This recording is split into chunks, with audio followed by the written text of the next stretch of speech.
Hello and welcome. Today, we're diving into a practical guide for one of the most common things you see every single day behind the counter, primary dysmenorrhea.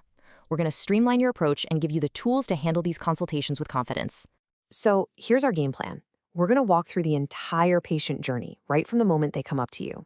We'll start with how to assess them, get into the science of what's actually happening, cover the best treatments, and wrap up with those crucial counseling tips that make all the difference. Okay, first things first, let's just get on the same page. This isn't just some clinical term, right? Dysmenorrhea has a huge impact on your patient's day-to-day lives, and really getting that is the first step to providing great care. And just think about how big of an issue this really is. 50%. That's a staggering number. We're not talking about some rare condition here. This is something that literally half, of your female patients could be going through. That puts you in a really vital position to help. And this right here changes the whole conversation. We're not just talking about cramps. We're talking about real life disruption. Missed classes, missed days at work. So when you help a patient with this, you're not just stopping pain. You're literally helping them get their life back on track. So that leads us right into your first and maybe your most important job here, assessment. Before you even think about recommending a product, you've got to play detective a little bit. Your main responsibility is triage. And that triage really boils down to this one simple but critical question. Are we dealing with primary dysmenorrhea, the kind you can manage? Or could this be something else, something secondary that needs a doctor's visit? Making that distinction is job number one. And here's the difference in a nutshell. Primary dysmenorrhea is just from uterine contractions. There's no other disease causing it. Secondary, on the other hand, is a symptom of an underlying issue, like endometriosis. For our purposes today, we are zeroed in on primary dysmenorrhea, which is squarely in your wheelhouse. This is your referral cheat sheet. These are the red flags you've got to watch out for. So if the pain started more than a couple of years after her first period, if it's lasting longer than those first 3 days, if the pain has suddenly changed, or if she's already tried the right stuff and it's not working, any one of those means it's time for a referral. All right, let's geek out for just a minute on the science, because understanding the why isn't just for us. It's an amazing counseling tool. When patients get why a treatment works, they're so much more likely to use it correctly. So who's the villain in this story? It's these things called prostaglandins. In simple terms, as the uterine lining breaks down, it releases a flood of these hormone-like substances, and they're the ones that trigger those really intense, painful uterine contractions. And the evidence linking them to the pain is rock solid. We know women with painful periods have way higher levels of these specific prostaglandins. Heck, you can actually give someone prostaglandins and cause the exact same symptoms. It's a direct cause and effect, which is why targeting them works so well.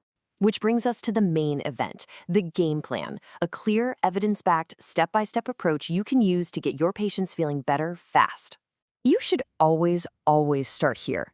These non-drug options are safe and they really empower the patient. We've got good evidence that things like yoga can make a real difference. And you know what? Don't sleep on heat therapy. Studies have actually shown a simple heating pad can work just as well as ibuprofen for some people. How cool is that? Now, when those options aren't quite cutting it, our clear, evidence-based first choice is an NSAID. It makes perfect sense, right? They work by stopping the production of those prostaglandins we were just talking about. Here's a super handy chart for you. Just a quick reference for the two most common OTC choices, ibuprofen and naproxen. You've got the typical dosing, but pay special attention to those maximum daily doses for self-care. That's a really key safety parameter to have at your fingertips. Now, this is a huge counseling point. A lot of patients will just grab acetaminophen, but you need to tell them, for this specific kind of pain, the evidence is clear that it works no better than a sugar pill. NSAIDs are hands down the superior choice. So what if NSAIDs aren't an option, or they don't work? Well, you've got another fantastic tool in the toolkit, combined oral contraceptives. They are incredibly effective, up to 90%.